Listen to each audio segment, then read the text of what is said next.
ॐ नमो अरिहन्ताळं। ॐ नमो सिद्धाळं। ॐ नमो आयर्याळं। ॐ नमो उवच्छायाळं। नमो लोये सभासाहुणम्।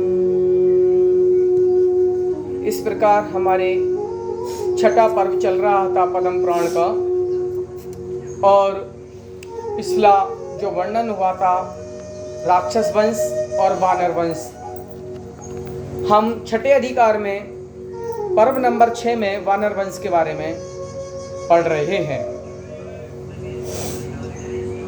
मंगशिर शुक्ल एकम के दिन श्रीकंठ और पद्मावा का विवाह हो जाता है। ये सब हमने पढ़ा। दोबारा से पुनः एक बार और पढ़ देता हूँ।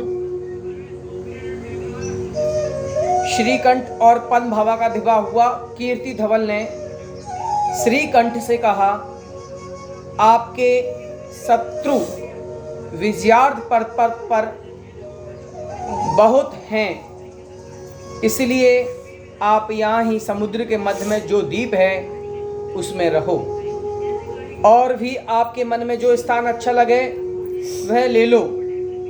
मेरा मन आपको छोड़ने का नहीं है, आप यहीं पर ही रहें, ऐसा श्रीकंठ से कहा। और राजा कीर्ति धवल ने अपने मंत्री से कहा, श्रीकंठ के योग जो स्थान है वह आप बताएं।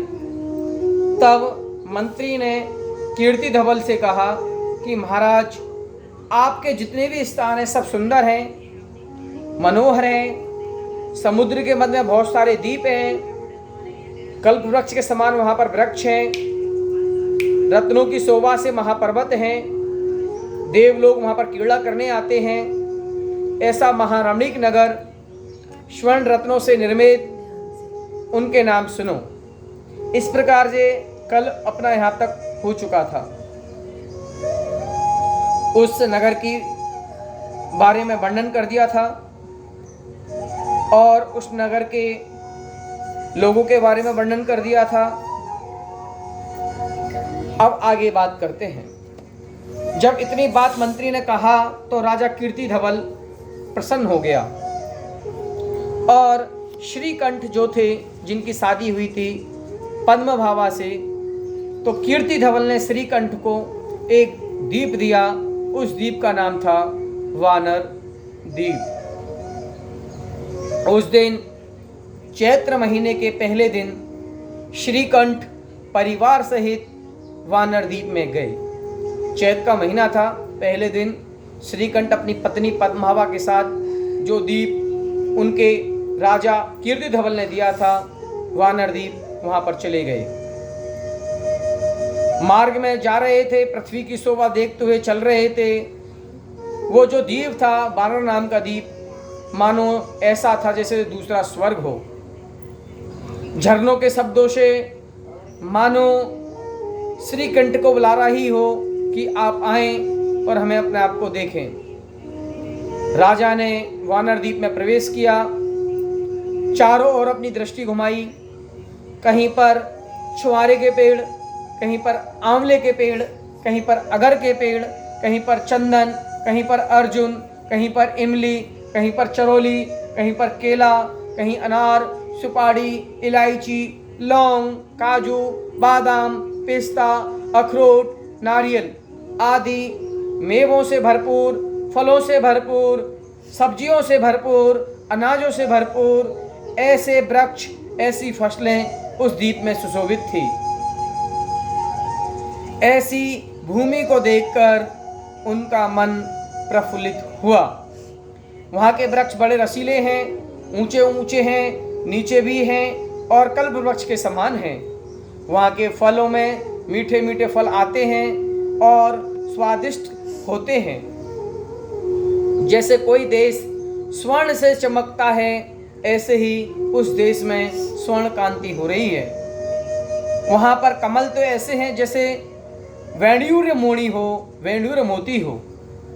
देश रत्नों से भरा हुआ है, किसी भी जीव को कोई तकलीफ नहीं, कोई तकलीफ नहीं, कोई बाधा नहीं, कोई परेशानी नहीं, कोई आफत नहीं।